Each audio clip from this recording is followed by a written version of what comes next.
রামধনু আমাদের সকলের প্রিয়। আকাশে এই ৭ রং দেখে মন আনন্দে ভরে ওঠে। কিন্তু এই রামধনু প্রত্যেক দিন বা সবসময় দেখা যায় না। বর্ষার ঋতুতে দেখা যায়। যদি আপনি এই ৭টি রং দেখতে চান, এর আনন্দ উপভোগ করতে চান, তাহলে বর্ষাকে সহ্য করতে হবে। সেই তীব্র বায়ু সহ্য করতে হবে যা বর্ষা ঋতুতে প্রবাহিত হয়। ঠিক সেভাবেই যদি জীবনে ৭টি রঙের সুখ অনুভব করতে হয়, তাহলে সমস্যার বর্ষণও সহ্য করতেই হবে। তবেই তো সেটা লাভ করতে পারবেন। মনে রাখবেন, একটি ছোট্ট শিশু যখন তার খিদে পায়, তখন কিন্তু সে নিজে মাকে সেটা জানাতে পারে না, বলতেও পারে না। তাকেও কিন্তু সেই খিদের যন্ত্রণা সহ্য করতেই হয়।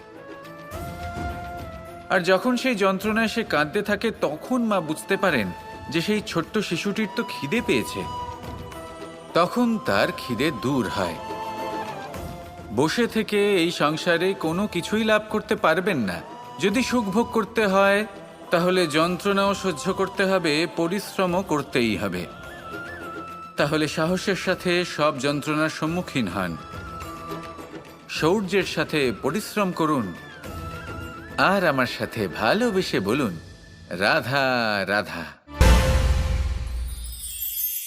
আপনি কখনো কখনো নিশ্চয়ই কোনো ব্যক্তিকে এটা বলতে শুনেছেন, বা আপনি নিজে বলেছেন বা ভেবে দেখেছেন যে আমি আমার নিজের জীবনে যেটা করতে চেয়েছিলাম সেটা করতে পারলাম না। যে লক্ষ্য অর্জন করতে চেয়েছিলাম সেটা অত্যন্ত কঠিন ছিল, আমি এগোতে পারলাম না, আদি ইত্যাদি। আমরা সবাই কখনো না কখনো ভাবি যে লক্ষ্য আমরা নির্ধারণ করেছি সেটা আমাদের পক্ষে অত্যন্ত কঠিন, প্রায় অসম্ভব। আমাকে বলুন, যে প্রত্যেকটা বস্তু বা সাফল্য যা কিছু আপনি কামনা করেছেন, কোনোটাই কি সরল ছিল? নির্বাচনের সময় সেটা সরল ছিল না। সেই জন্যই আপনি সেই লক্ষ্যটা নির্বাচন করেছেন।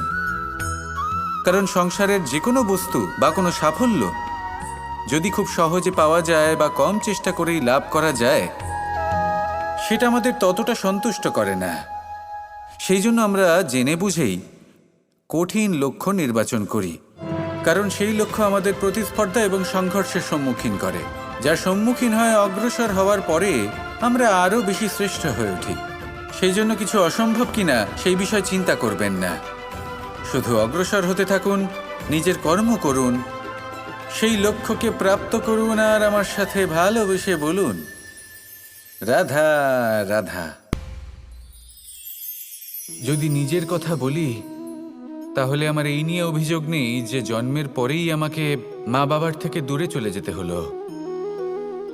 আমার এই নিয়েও অভিযোগ নেই যে একজন মামা যিনি ভাগ্নের জন্য নিজের প্রাণও ত্যাগ করতে পারেন, সেই মামাই আমার প্রাণ কেড়ে নেওয়ার জন্য প্রত্যেক সম্ভাব্য প্রচেষ্টা করলেন। এই নিয়ে অভিযোগ নেই যে মহাযোদ্ধা হওয়া সত্ত্বেও আমাকে সারথি হওয়ার চয়ন করতে হলো। বরং আমি কৃতজ্ঞ। মামা যতই আমার প্রাণ কেড়ে নেওয়ার চেষ্টা করুক, আমি নিজের আত্মরক্ষা করতে পেরেছি। প্রথমে মথুরা ছাড়তে হলো, তারপর বৃন্দাবন ছাড়তে হলো, কিন্তু দ্বারকাকে নির্মাণ করার সুযোগটা আমি পেয়েছি। আমি কৃতজ্ঞ যে একজন সারথি হিসেবে ধর্মস্থাপনের এই রথ আমি এগিয়ে নিয়ে যেতে পেরেছি, এই সংসারকে গীতার জ্ঞান প্রদান করতে পেরেছি। দেখুন, জীবন সেই একই আছে, কিন্তু দৃষ্টিভঙ্গি কতটা গুরুত্বপূর্ণ। এই অভিযোগ আপনাকে জীবনে বাধা দেবে, দুঃখী করে তুলবে, কিন্তু কৃতজ্ঞতা বোধ সেটা আপনাকে একটা সুযোগ দেবে, সেই জীবনকেই আরও আনন্দের সাথে যাপনের সুযোগ।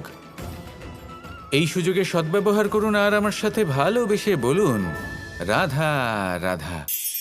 অনেকদিন আগে একটা ব্যক্তি ছিল, নদীর ধারে তার একটা ক্ষেত ছিল, খুব সুন্দর একটা ক্ষেত। পরিশ্রম করে সেখানে সে ফসল উৎপাদন করলো।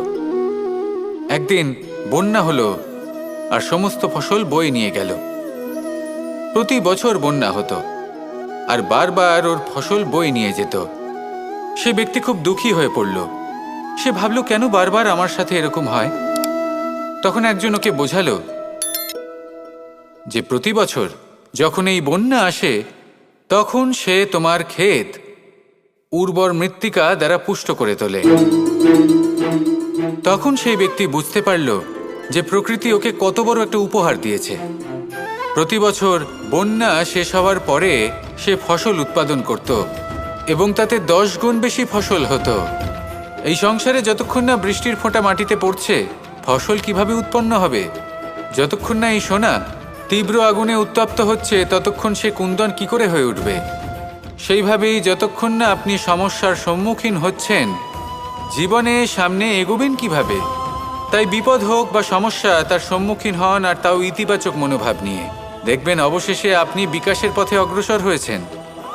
আসুন আমার সাথে ভালোবেসে বলুন, রাধা। প্রত্যেক মানুষ নিজের জীবনে হীরক তথা হিরে এবং দর্পণ এই দুই দেখেছেন। এই দুই হলো সাদা এবং এরা দুজনেই আলোর প্রতিফলন ঘটায় এবং এরা দুজনেই উজ্জ্বল হয়ে ওঠে। আপনি হয়তো মনে মনে ভাবছেন যে এটা কি ধরনের তুলনা করছি? একটা হিরে তো রত্ন, তার মূল্য দর্পণের থেকে অনেক গুণ বেশি। কিন্তু হিরে থাকাতে দর্পণের মূল্য কিন্তু কোনো অংশে কমে যায় না, তাই না? মানুষ যখন হিরে নিজের হাতে নেয় তখন সবার আগে কি খোঁজে? দর্পণ, যাতে তার মধ্যে দিয়ে দেখে সে বুঝতে পারে যে সেই হিরে আদৌ তার শোভাবর্ধন করছে কিনা, তাকে ভালো দেখাচ্ছে কিনা, প্রসাধনের জন্য সেটা ব্যবহার করা ঠিক হবে কিনা। অর্থাৎ হীরের উপস্থিতিতে দর্পণের গুরুত্ব কম হলো না। দর্পণের কারণে হীরের মূল্য বোঝা গেল। আমাদের জীবনেও ঠিক এরকমই ঘটে। আপনারা যদি সংসারে নিজের আশেপাশে দেখেন, এমন অনেক মানুষ দেখতে পাবেন যারা নিজেদের ক্ষেত্রে মহান স্থানে পৌঁছেছেন, নিপুণ এবং শ্রেষ্ঠ হয়েছেন। আর তাদের মধ্যে আপনার নিজের মনে হয় যেন আপনি হলেন দর্পণ। নিজেকে ছোট মনে করবেন না। আপনার মূল্য কম হচ্ছে না, আপনার নিজস্ব মূল্য আছে। আর যদি আপনার অস্তিত্ব না থাকে, তাহলে ওনাদের অস্তিত্বের মূল্য সংসার বুঝতেই পারবে না। জীবনে সবসময় চেষ্টা করবেন যাতে আপনি আরও বেশি শ্রেষ্ঠ হয়ে উঠতে পারেন।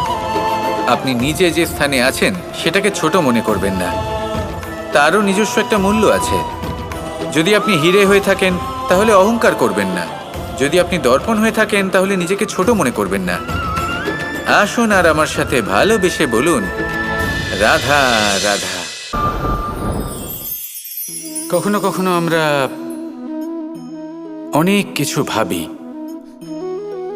তারপর দুঃখী হয়ে যাই যে এত কিছু ভাবা সত্ত্বেও আমরা যে কর্ম করতে চেয়েছিলাম সেটা করতেই পারলাম না, যে লক্ষ্যটা আমরা লাভ করতে চাইছিলাম সেটা করতেই পারলাম না।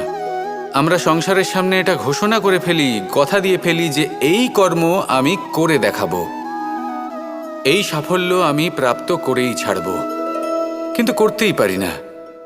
তার কারণটা কি? চেতনা, আমাদের একাগ্রতা।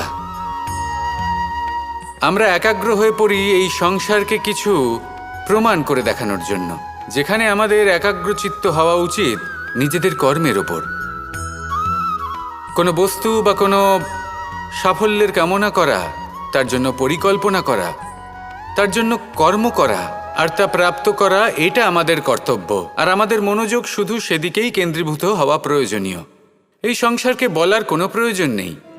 একবার যদি আপনি কর্ম করে দেখান তাহলে সংসার এমনিও দেখতে পাবে। সেই জন্য প্রতিশ্রুতি দেবার পরিবর্তে দৃঢ় সংকল্প করে অগ্রসর হতে থাকুন। শুধু ভাবার বদলে কর্ম করতে শিখুন, আর বলার পরিবর্তে সেটা করে দেখাতে শিখুন। একবার সাফল্য লাভ করুন, তারপর এই সংসারকে বলবেন যে এটা আমি ভেবেছিলাম আর সেটাই আমি করে দেখিয়েছি। কর্ম করুন আর আসুন আমার সাথে ভালোবেসে বলুন, রাধা রাধা।